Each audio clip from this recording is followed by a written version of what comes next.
Like I mentioned there about Camouflage, then before say foundation, or if you're trying to cover up porcelain stains or even tattoos or whatever, my favourite ones would be the Vichy or the Dermablend Camouflage concealers. So these come in sticks like these. When they are set with the powder that comes with them, they are waterproof, sweat-proof, all that kind of stuff. So these ones are fantastic for anyone who needs concealer or like camouflage to last a good while. So these ones that I actually tend to use quite a lot, they are thicker concealers, but they can definitely be applied so that they're not too heavy or thick on the face. I love to just melt them in by using my finger. The heat of your fingers will help melt them in really well into the skin, or you can just use a brush. Like the kind of brushes I love using are these kind of synthetic like kabuki brushes. These ones are from Sigma, but they're just anything like that that'll just blend them in without leaving too harsh of a line or whatever. They're really good. Now when you're using this for Camouflage, this particular one, the Vichy or the Dermablend, if you're just in the States, because I think they're on their own, they're not under the Vichy umbrella in the States, these work that you just layer them on and you don't actually need to colour correct to cover like tattoos and stuff like that. So that's why this is a really great product, and I'm really in love with it. I think it's a really fantastic camouflage. And then another camouflage system that I really love is the Kryolan Dermacolor. I always mixing those two up because of the Derma at the start of the thing. So it's Dermablend for the Vichy one, or by itself in the States, or Dermacolor is the Kryolan one. So this one again, it's a thicker consistency one. So I find that I sometimes need to warm it up in the back of my hand. This is even thicker, or like drier maybe, than the Vichy one. So I find sometimes I might need to warm it up in the back of my hand a little bit, and then I can apply it onto the skin. This one comes in big pots like this. So this is the ivory one, which was pretty bang on for my own colour, and I really like it for a lot of pale Irish skins. So I love that one. You can also get the Dermacolor palettes like this. Now they come in loads of different shades. So this was the palette number, it's the fair one. There was loads of different shades though that it came in. Now these come with loads of different corrective concealers, which is great. And then it did come with a red shade here, which I dropped and stood on, so I of course had to dump it. And that would be used for colouring very dark discoloration or marks or tattoos. So like, you know, the blue black that most tattoos have, you would use that kind of orangey red tone or pinky tone, depending on the colour of the tattoo, to colour correct it first, and then you would slowly start building up the colours to correct it. Now I found this one's a little bit more fiddly than the Vichy one, in that you need to layer it on really thinly. You have to be so careful about patting it on and not like just rubbing it around, because you're just going to mess up the covering then, and you need to set it in between with powder. So it is a little bit fiddly. It does take practice. It's not something I'm going to go into now, but it is something that's really handy. So you can use this, like I said, for more camouflage hardcore stuff, or just apply it thinly, warm it up at the back of your hand and apply it to where you need it on yourself. If you have discoloration like me, if you're like a picker, you have acne or anything like that.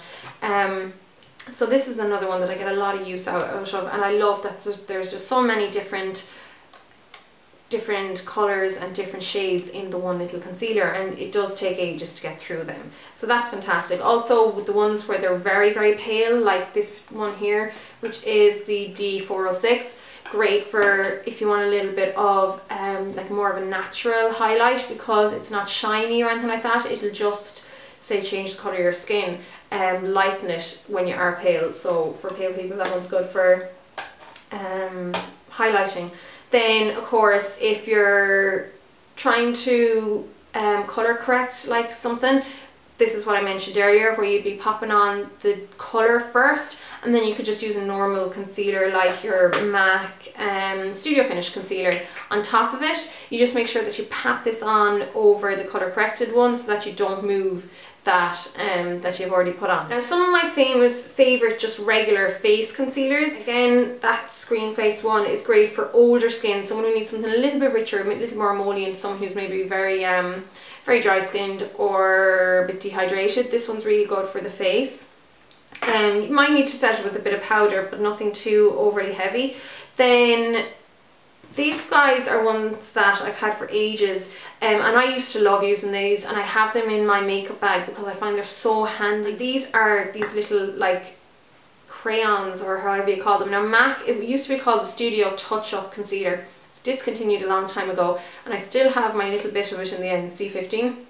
I love this. I mean, you literally just draw it on like that and then blended it in. So I used to find this was really handy for on the go, and this was a really light one as well. It's actually a little bit light for me now because I used to be lighter when I used to use it all the time, but it's really handy for just quick touch-ups. And then because this one is so light, it's good for any highlighting areas, and it's just really handy because you literally just draw it on and then blend it in. So I really loved that one, and I just don't use it very often because it's, you know, you can't really get it.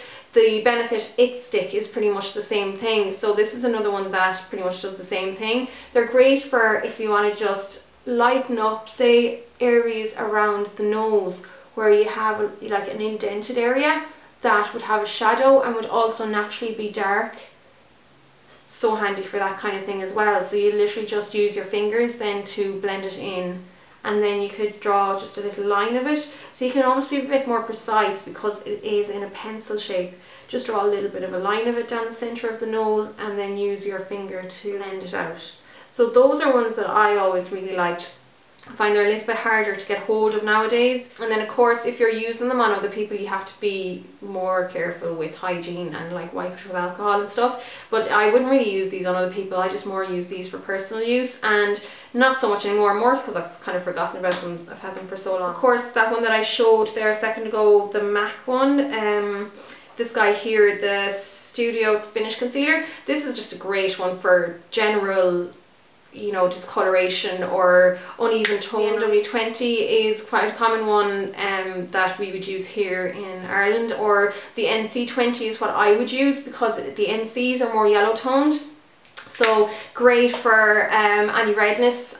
So I generally always use yellow tone on my face, correct redness, and because I am slightly yellow toned, and then pink around the eyes, but that will vary depending on your own colouring. That's just kind of general rule of thumb. This one here by Revlon, which is the Photo Ready one. This one I find is really good for face as well. So I'm just going to put this over that area again because it's darker than that MAC one I used, and it'll just be more in tone with the rest of my face.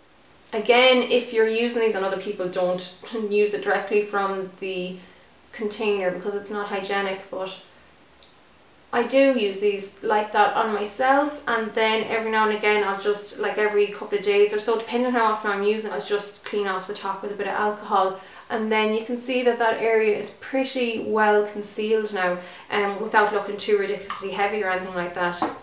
And then the last couple of concealers that I could show you, if you're on a budget, something like this, which would be the Vivo kit, which is in Tesco's in the UK at the moment. I don't think it's here in Ireland yet, but this comes with slightly more neutral yellow toned concealer, so great for the face. Your more pink salmon for the eyes, and then it comes with a powder, which is great for setting the powder or the concealer if you need it. And it also comes with this little, like a highlight lotion, which would be a little bit like, I don't know, Benefit's High Beam or Moonbeam or something like that, and that would just be for highlighting. So that's a really handy kit. I think it's only around £5, so definitely a good one for if you're on a budget. Of course, like Laura Mercier and Bobbi Brown will do much more expensive versions of these, but it's just to give you an idea.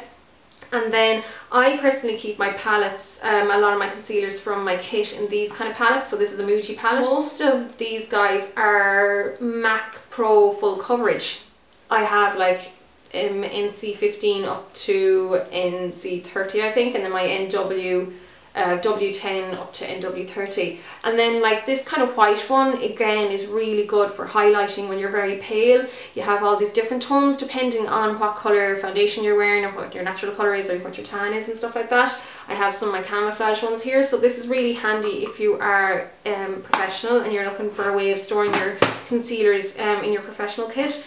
And then you have these dark ones, great for darker skin, and then you might wonder what the hell you'd use black for. Sometimes if you come across someone who is totally ebony, like really dark skin, to be fair, you wouldn't come across them too often here in Ireland because we just don't have the same volume of dark skin in Ireland as you do in other countries. But more so when I was in London, I used to come across much a lot of more darker skin tones there. But sometimes you would need something like pretty much black or very dark brown, which would be like this W60, just to use as contouring or something like that. So you will find use for them, and that's what I use those for. So those are really handy to have. So the MAC Full Coverage Foundation, which is like a cream foundation, they work just as well as concealer. They're very similar to the Studio Finish formula, so that's what those are really handy for, and that's how I would hold them. And then as far as one more drugstore brand actually would be this Bourjois Healthy Mix. It's a corrective concealer. This one is kind of it's like a light yellowy one. This one I'd use for the face. I found it was a little bit dry for the eye area, and because it's yellow, it doesn't necessarily suit me for the eye area, but that's not to say some people are a bit more red around the eyes, so this could suit. What I want to show you now quickly is just some of my favourite brushes for applying concealer. My finger would be my number one tool. I use that all the time, but then I would use stuff like these. So these are the ones I showed a second ago. These are my Sigma like Precision Kabuki brushes. I recently got these at Christmas. Fantastic for applying concealer. I use this kind of brush a lot now. The MAC one I'd use more so than the Sigma one. The Sigma one, I just find it sheds loads, but if you can find these kind of ones that don't shed too much, they're great for lightly buffing it in. But I do prefer the synthetic ones now that I've gotten more used to it. And of course synthetic brushes won't absorb the product the same way as those natural hair bristle ones will. This one is by Sedona. It's the EB13, another really fantastic one.